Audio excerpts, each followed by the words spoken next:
Okay. This is a review from things of past and the things that we talked about on Friday. This first one says adding and subtracting monomials. First off, a monomial is simply things that are being multiplied, divided, but it's one single thing. It's not necessarily being added or subtracted. Here they're talking about taking two monomials and adding or subtracting them. Has nothing to do with the exponents. It has to do with combining like terms, which you've done for a long time. What's 3x plus 2x? 5x. You're just adding like terms. Okay? Has nothing to do with the fact that the x had an exponent of 1. We're not worried about exponents on this problem. Take a look at number 1. It says 9x squared y minus 10x squared y. The x squared y's were the same. They're like terms. So it's going to stay x squared y. And what is 9 minus 10? Negative 1. Okay, you're simply combining like terms. Number 2, it says subtract 6w from 8w. What am I starting with? Does it start with the 8w or the 6w? Subtract 6w from 8w. Where is it starting? 8w. Because it says I've got to subtract this from this. What is 8w take away 6w? 2w. Okay? Very much a review from things that you've been doing for a long time now. Simply combining like terms. Now, all the other spaces that are on there is a review from Friday. We're going to go over the rules for exponents. Okay? So, what is the product rule? What does it say we do if we have like bases? What do I do with exponents? I add them together.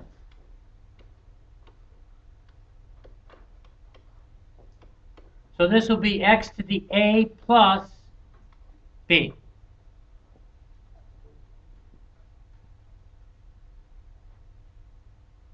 So, the two examples that are there. H to the second times h to the sixth. What does it become? H to the 8. H to the 8th. Because I add the exponents. 2 plus 6 becomes 8. Number 2 I'm going to write out down here.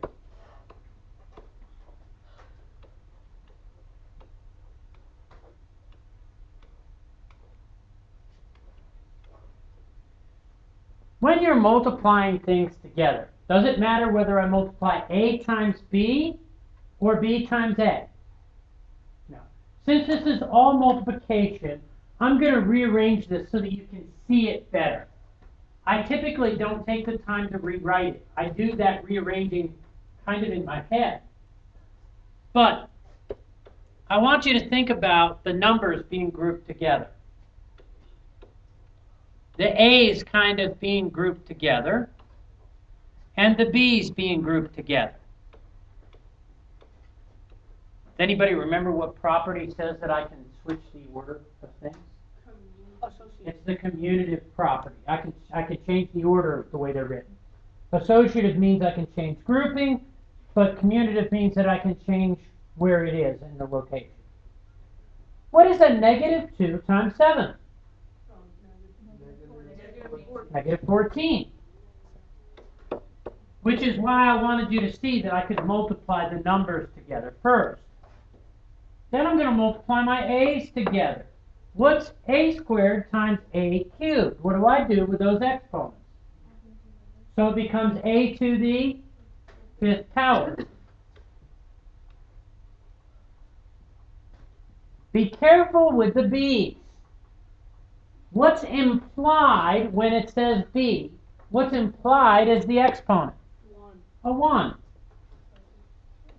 So this will be times b to the second power. Negative 14 a to the 5th b squared.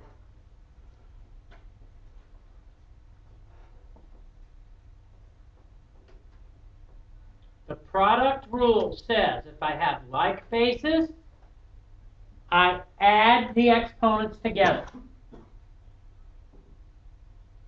Questions on our product rule? Okay, that's a statement, I believe you. What part of it? Where do I got to back up to so you understand better?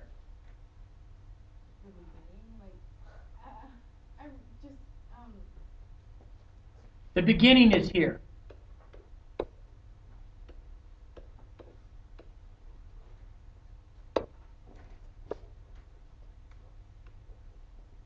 This is called a base. Are the two bases the same? If the two bases are the same, then I look at the exponents. The rule says I keep the base. I keep it. And I do what with the exponents? Add them together. Okay? Now, here's what I want you to think of so that you can see it more clearly. 2 cubed times 2 squared. It should be 2 to the what power? 2 to the 5th power. Let's say you don't remember the rule. What does 2 cubed mean? 2 times 2.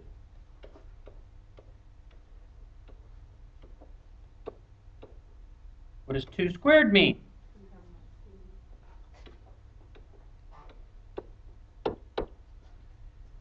How many 2's are here? 5 of them. So if I have like bases,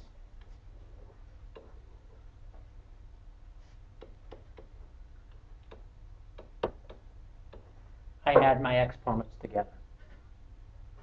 Help? Kind of. I got confused when you started doing number 2. Okay. In number 2, all I did was say, look, I know that I could just do this, but I wanted you to be able to see it, so I reorganized it.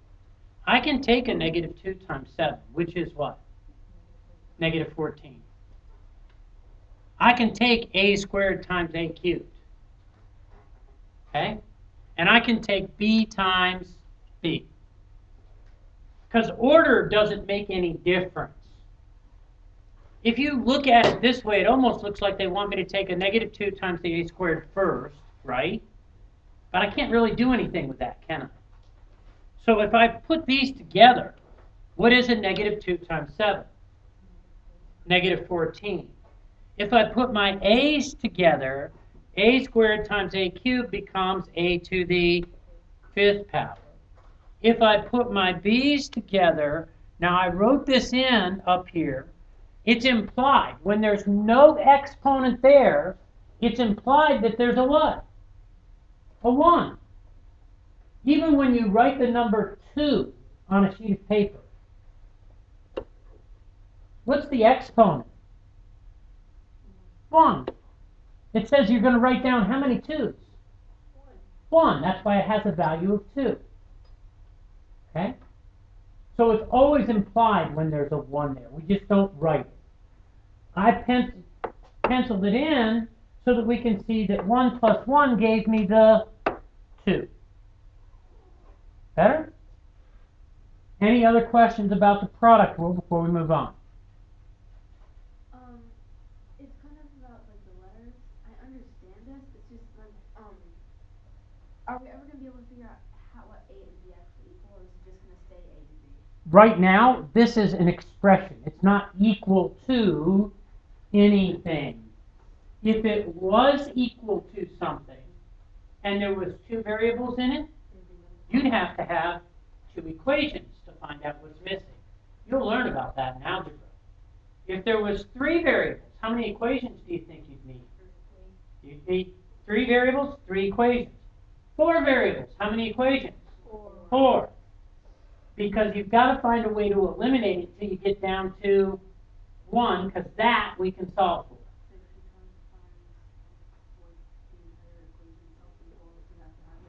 That's correct. And you will. But we're not there yet. Okay? Other questions before I move on?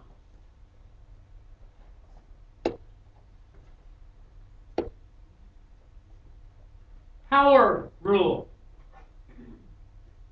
The power rule says if I have a power being raised to a power, x to the a raised to the b power. The rule says we multiply the exponents together. So this would become x to the a times b, or x to the ab.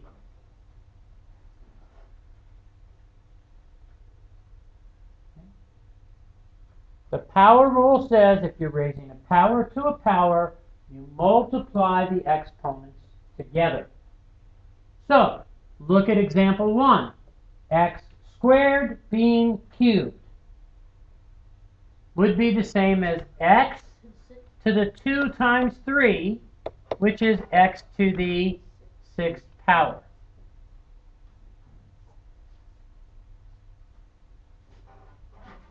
Now, the next one's a little trickier. I'm going to write it out down here.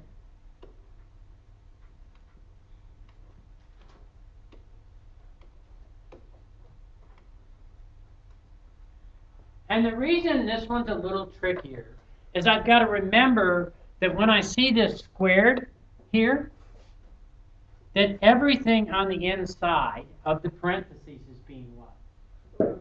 Squared. So, it's a -2 being squared, but it's also m to the 5th being squared.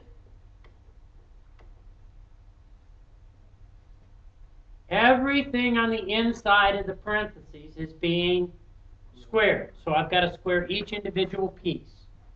Are we okay? What is a -2 being squared? +4. This is in parentheses. A -2 times a -2 gives me a +2. It's a +4. It's different than what we've seen on our mastery test. Okay? And I'll talk about that in a minute. When I raise a power to a power, what do I do with these two exponents? Multiply them. So this becomes m to the 10th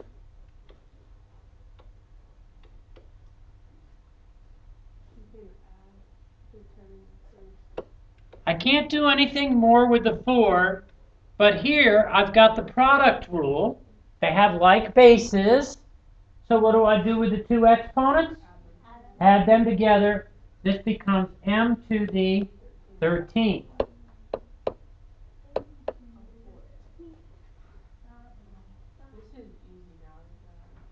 Okay.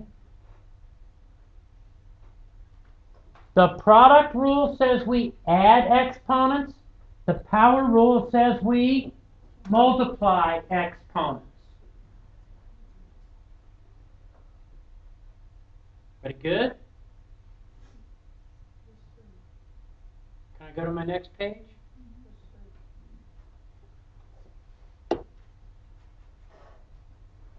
Quotient rule.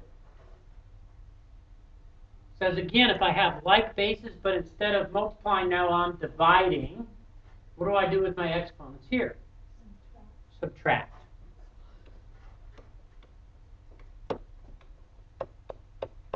So I keep the base of x,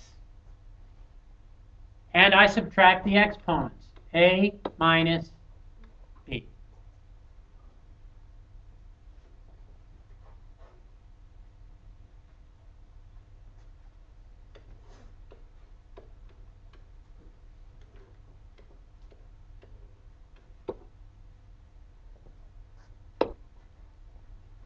Please notice the coefficients, the numbers out in front of the variables. I'm going to work on these first because they don't have a like base, do they? Right? But is there a number that will go into both 27 and into 42 evenly? Yes. What is it? 3. How many times does 3 go into 27? 9 times. How many times does 3 go into 42? 14 times. Does everybody see where the 9/14 came from? I simply simplified the fractional part, the numbers. Now I'm going to work with the variables.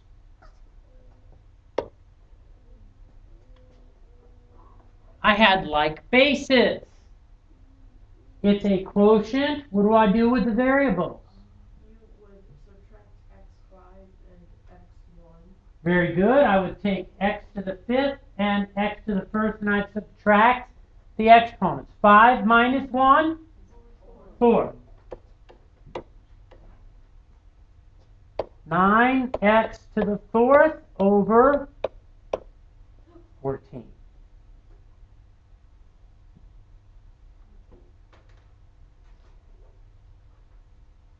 Question? I already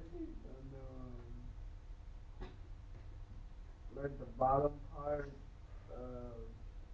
Here? Yeah.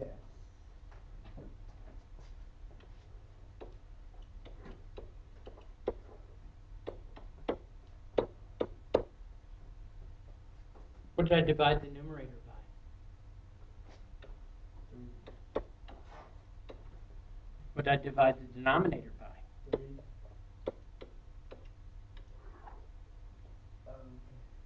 We just simply reduced the fractional part that was there. And then I took care of the like bases by applying the quotient rule and subtracting my exponents. 5 minus 1 became 4. Yeah, so that's where I got confused with so the bottom x got eliminated. Right, because it became this.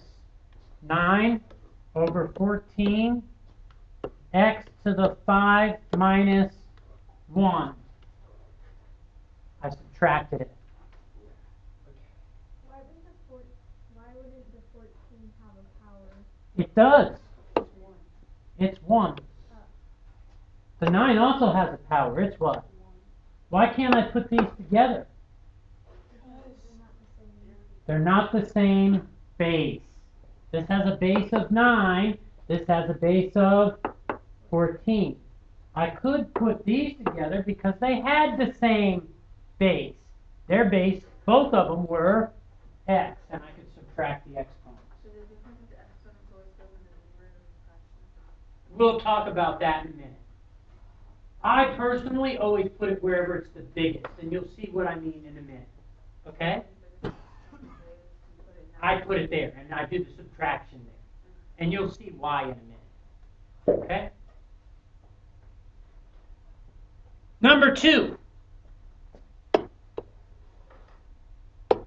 says y squared over y to the 4th.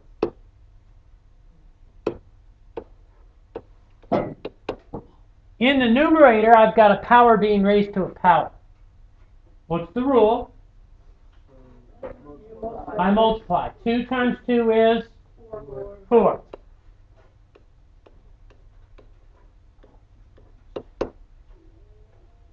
I have the quotient rule now. What do? I subtract. What is 4 minus 4?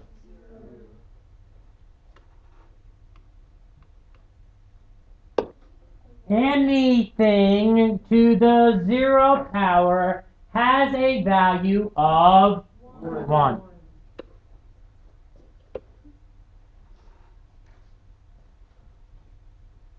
Questions on our quotient rule?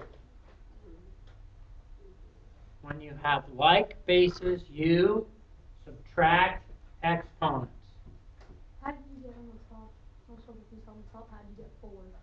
Because you multiplied your exponent. Because y squared being squared This is a power rule, right?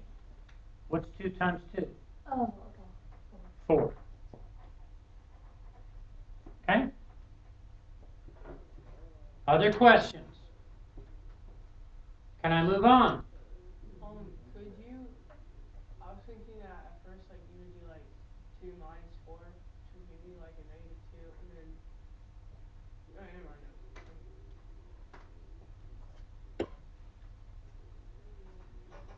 Negative exponent rule. Lots of people make mistakes here. First off, understand it has nothing to do with making it a negative number. We're not changing the sign of anything except the exponent. Nothing else. It's an exponent rule. It applies only to the exponent. Some people want to apply it to an actual number. Well, if it works on the exponent, why can't a negative 2 then be 1/2? Does that even make sense? No. Because it's not dealing with what? It's not dealing with an exponent. That's dealing with an actual integer, a number, not the exponent. When you're applying the exponent rule, it simply says that if it is in the numerator and it's negative, we're going to rewrite it. We're going to change its location to make it positive. 1 over x to the positive a. It changes locations and it changes the sign of only the exponent. And again, if you're wondering where the 1 came from, it's implied that there's a 1 out in front of that. I've got to leave something in my numerator. What stayed in the numerator? The 1. And the x to the negative a moved to the denominator so I could change the exponent to a positive. Okay? Negative 5, x to the negative 2. Please, don't get confused by this. Negative 5 is not dealing with a negative exponent, is it? What is? The x to the negative 2. So the negative 5 is what's going to be left in my numerator. And what happens to the x to the negative 2? It becomes positive in the denominator.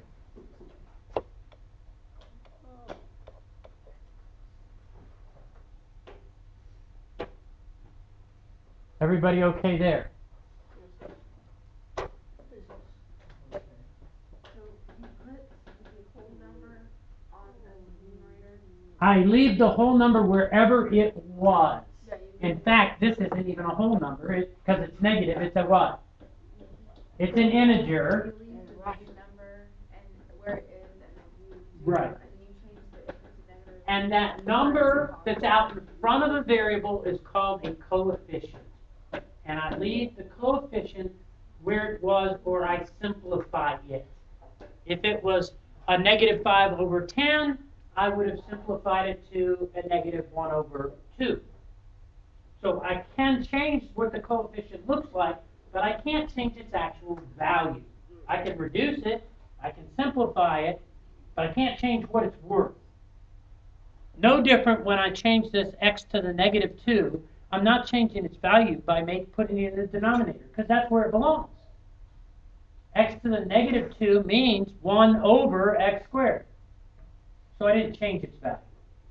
Okay, they have the same value. They look different. Second example is going to answer the question that you had earlier. 4k squared, 8k to the 5th power. First off, this one answers one of the questions we were just talking about. Am I going to leave the 4 and the 8 alone? I'm not gonna. I can simplify them. What does it become? 1/2. Now, I could use the quotient rule and take 2 and subtract 5. but it would give me a negative exponent, wouldn't it? If it gives me a negative exponent, I'm going to have to move it. I personally wouldn't move it to the numerator in the first place. I'd look at where the exponent is larger. Is it larger in the denominator or larger in the numerator? Denominator.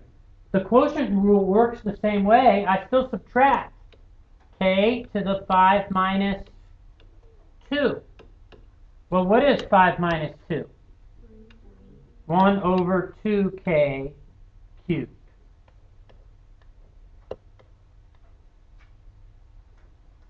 Emily, did that answer your question from earlier? Yeah. Okay. I personally move it to where the exponent's the biggest if it's in numerator and denominator, because then you won't have to move it a second time when it becomes negative in the numerator. Okay? It's just going to save you a step. Pretty good? Can I go on? We're back. It is not the worksheet.